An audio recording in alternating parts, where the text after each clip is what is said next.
So it follows our main characters, Connor and Lucy, I want to say is her name. Maybe I should confirm this before I say it out loud. Yes, for the first time ever, I got the names right. Wow. Hello everybody, my name is Kelsey and we're about to get very, very nerdy with my May wrap up.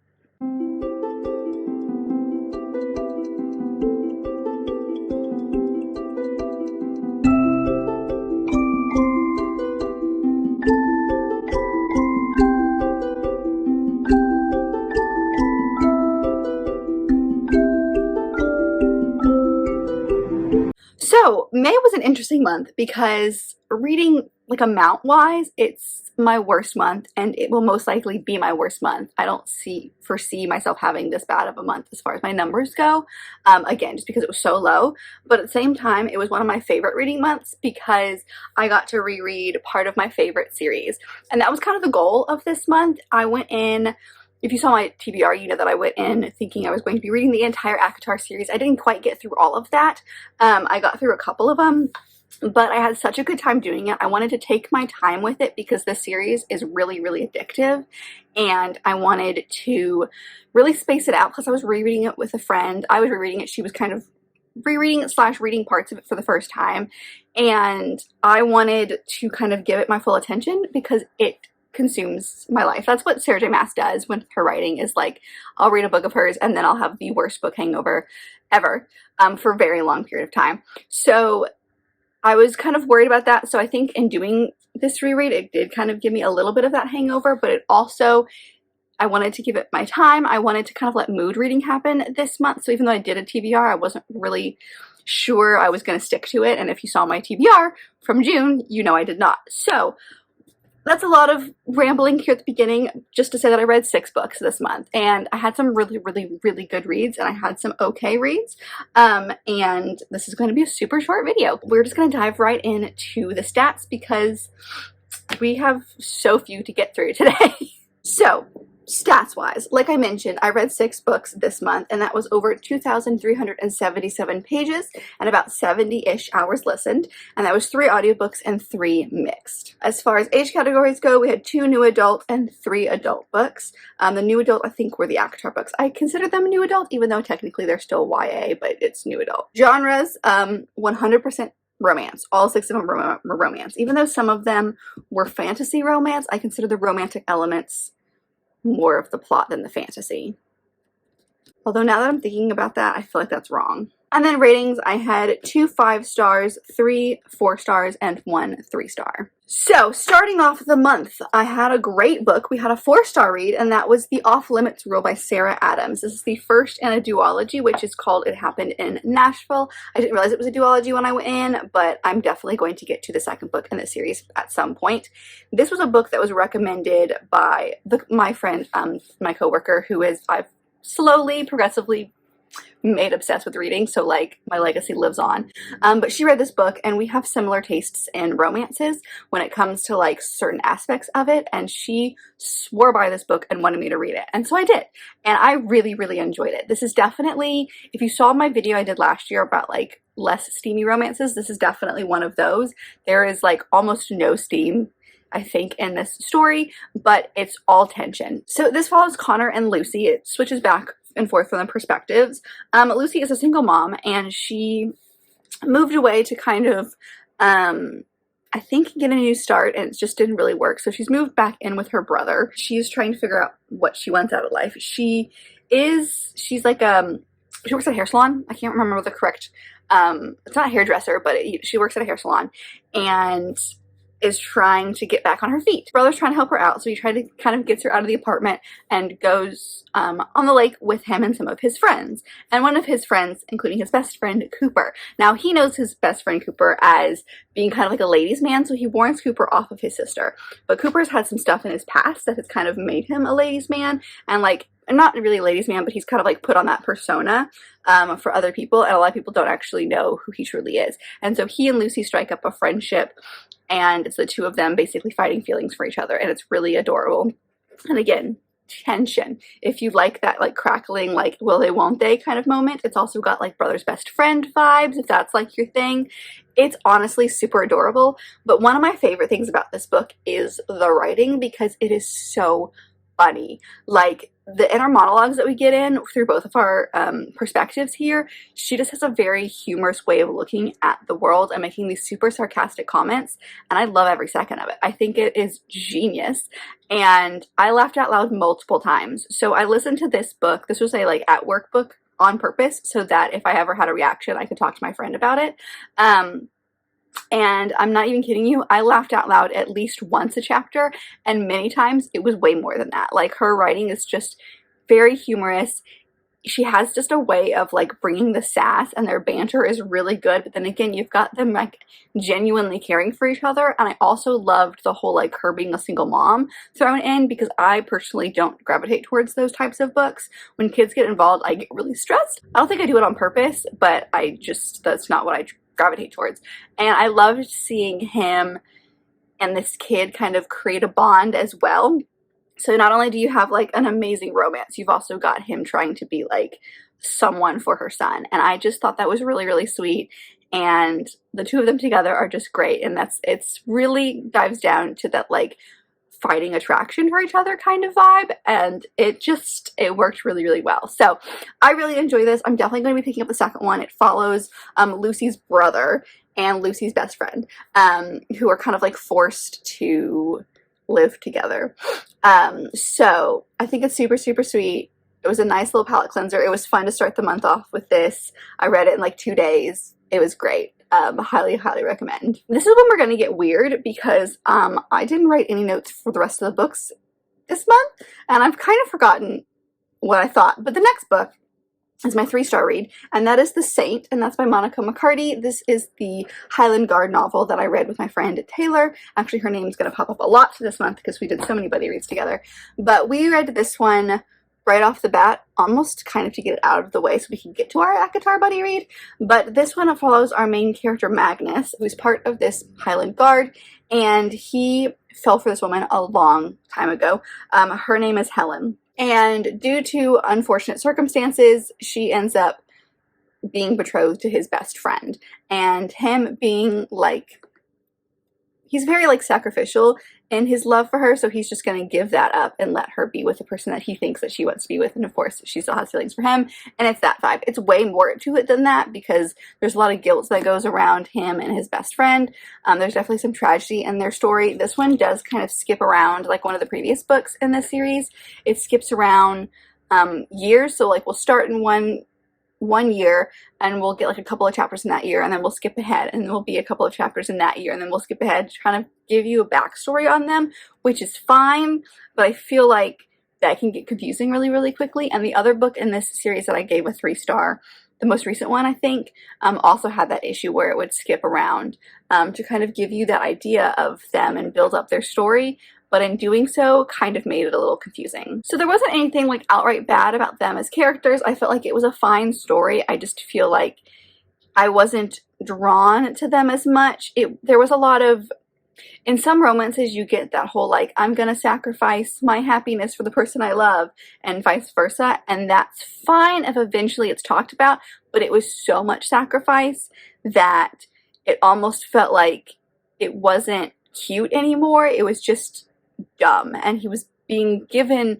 the opportunity and given the evidence to show that his decisions were not the smartest decisions, and he was doing them anyway. So there was definitely some stuff there. There's a lot of animosity between him and her brothers, because they have a lot of like, they butt a lot of heads, and they're basically like rivals. And so the fact that he fell for her, it's not Romeo and Juliet, but it's got those vibes of like forbidden love a little bit.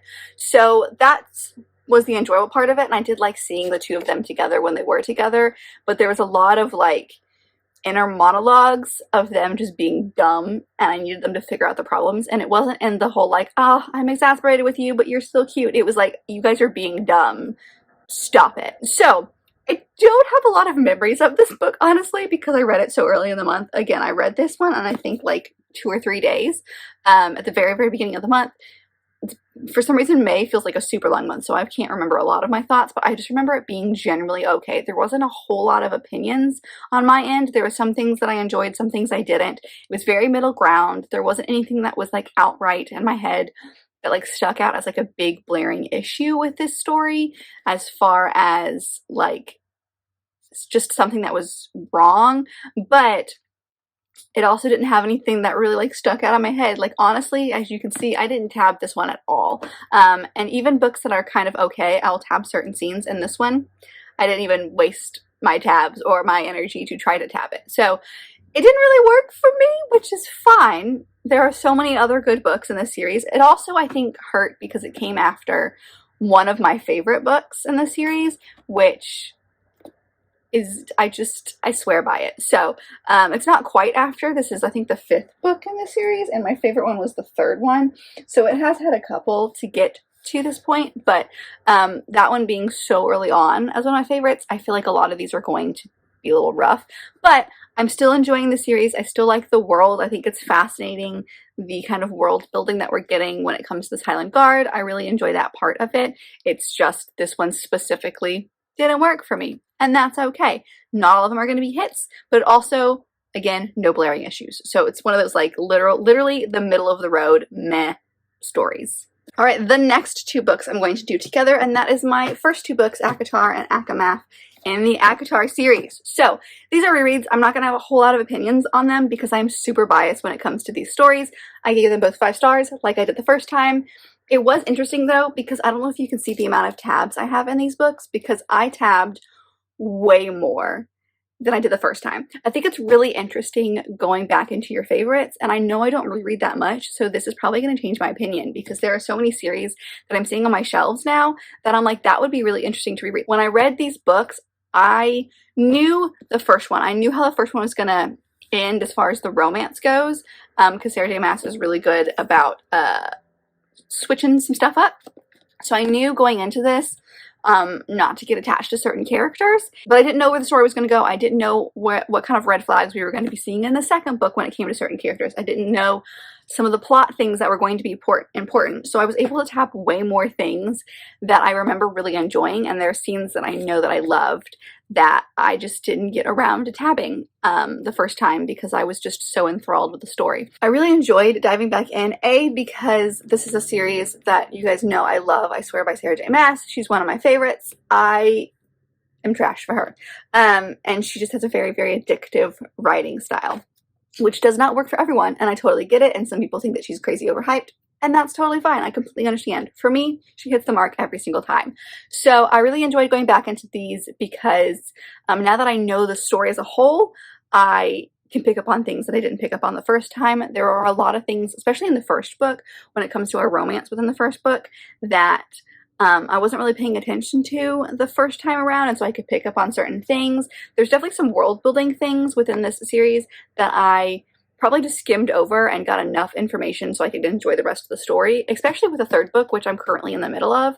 There are definitely some things at the beginning of that book that I forgot a lot of that plot, honestly. I remember how it ends, and I remember a couple of things along the way, but most of that plot I forgot, and a lot of it is kind of plot-driven, whereas these, especially the 2nd book, is more, I think, romance-driven. So there's definitely some stuff that I did not pick up on the first time, and I'm really enjoying diving back in. This is going to be my personality again.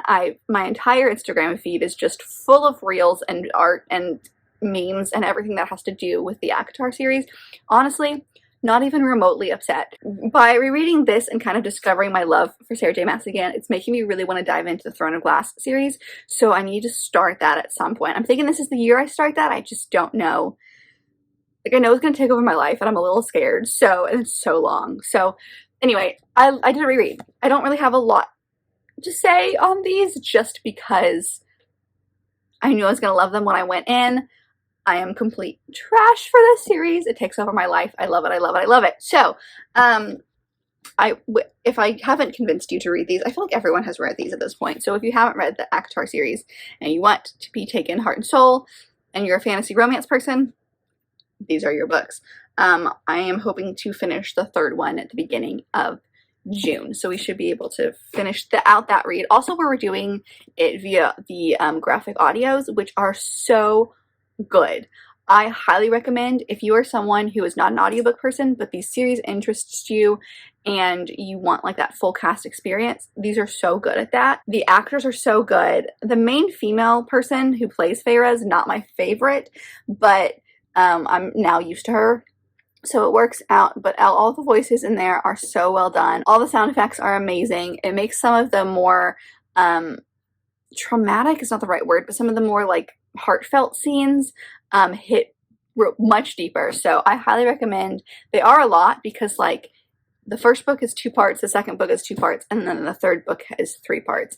And the next book, A Court of Silver Flames, comes out I think in July. So we're waiting to read that one until July, so we can have the graphic audios for those as well. But I highly recommend. That's not the way that I read them the first time. I read them via the normal audiobook way. So diving into it this way is significantly more entertaining, and I just think it's so fun, and it just hits a little bit different. So I said I wasn't going to talk a lot about them, but here I am talking a lot about them. I love them. They're great. Moral of the story, highly recommend them if you haven't already. But honestly, at this point, if you haven't read Sarah J. Maas, you're probably not going to read Sarah J. Maas. So I just love her, okay? I just love her. Kind of went on a tangent there. And then the last 2 books that I'm also going to do together, I kind of scattered them throughout the month, but I did a fun vlog on them, and that is the last 2 books in the Guardians Trilogy by Nora Roberts. We have Bay of Sighs and Island of Glass. So these are 2 and 3 in that series. I did a Simplify My Series on that. My second episode of that was on this series, so if you want to go check that out, I'll leave it linked above. I really enjoyed my time reading this. I don't think that either of these compare to the first one. I still think the first one is my favorite, but I was surprised because based on the couples and some of the information we know about the couples in this series, I thought the second one was going to hit really strong and the third one was going to be the weird one, but it was the reverse. The second one was just kind of okay. I mean, it was cute, it had its moments, but the third one was my favorite out of these 2. So I just thought that was really interesting about my opinions on them and how they were so vastly wrong. This series follows 6 people, 3 women and 3 men, who all team up together in the first book to find these hidden stars. It is a fantasy series, but it's very light fantasy. This feels very much like if fantasy existed in this world, that's how this would be. It was very kind of realistic and like folded really well within our own reality. Anyway, so this follows 6 people and they're searching for 3 stars, and each book follows them searching for one of the stars. And basically a long, long time ago, there was a goddess of the moon, and 3 witches, or 3 goddesses, I think, were celebrating her, so they created stars of fire, ice, and water, and then something happened and they all came plummeting down to earth and they kind of got hidden, and there's like a big bad witch that's also out to get all the stars. So these 6 people team up to find them before her, and so there's a lot of battling, and you know, there's a new force that's out to get them each time, and each book focuses on a specific couple within this group of 3. So again, I like the first one, I think the best. I like the couple in that one the best. It really clicks the most with my brain as far as how that one really, how they connect, and I really liked it. But I did really enjoy these 2 as well, especially because with the third one I was really worried about it because it was just the last 2 that weren't coupled up, and I was like, oh no, they're just gonna kind of force them into this relationship that doesn't click with my brain as far as what I think it should be, but it did actually feel pretty natural, which I think is why I was worried about this one the most, and it also surprised me the most. So I love Nora Roberts' writing. I'm kind of obsessed with her now, and I want to read not everything she's written. I did kind of go down the rabbit hole a while ago and look at every single series she's written and see which ones are actually interesting to me. So not all of them are interesting to me, but I do want to dive into a lot of her stuff. And this is just the first one I finished, and I've really enjoyed it. It was fun. It had that fantasy vibe that I was looking for. What fascinates me about her writing is, to me, it feels very detached. When I say detached, I mean, I think it, because it's written in third person, it does have that little, you know, like you're not directly in the person's head, even though you kind of are, but she kind of glazes over some stuff, like when there's fighting or stuff like that. Like, she's going to tell you what's going on, but she doesn't do it in a lot of detail. It just kind of like explains a little bit about what's going on, and then we move on. And that should not work for me. That's kind of how the Lord of the Rings is written. It's very detached in that way. And I do not enjoy reading those books. So her stuff on the surface should not work for me, but for some reason I am emotionally invested in all of her characters, and I think they're a lot of fun. So I finished a series. This is one of the ones that I put in like the very beginning of this year. I made like a video and I talked about some series I wanted to make progress in, and this was one of them. So I did it. I finally finished the trilogy.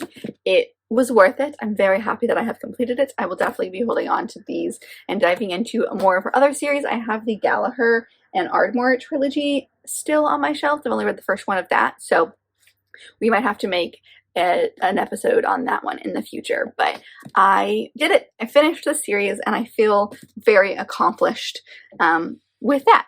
And that's it. That is a look at all the books that I read in the month of May. As I said, not a whole lot here. I did have more thoughts come to the surface than I thought I was going to, because especially some of these things being rereads, I didn't think I was going to have that many opinions about them, and things that have been a hot second since I read them, so I forgot a lot of my opinions about them. But that is a look at what I read. So I hope you guys enjoyed. As always, let me know if you've read any of the books that I mentioned in today's video, or what you read in the month of May. If there's something that sticks out that you would like to share, your favorite, your least favorite, tell me all of your thoughts. I, of course, want to know all the things about you guys. But if you enjoyed this video, and I very much hope that you did, don't forget to give it a big thumbs up and subscribe down below if you'd like to be part of this awesome growing family. I've also got all my social media down there, as well as other fun bookish links, so check all that out, and I'll see you guys in my next video. Bye!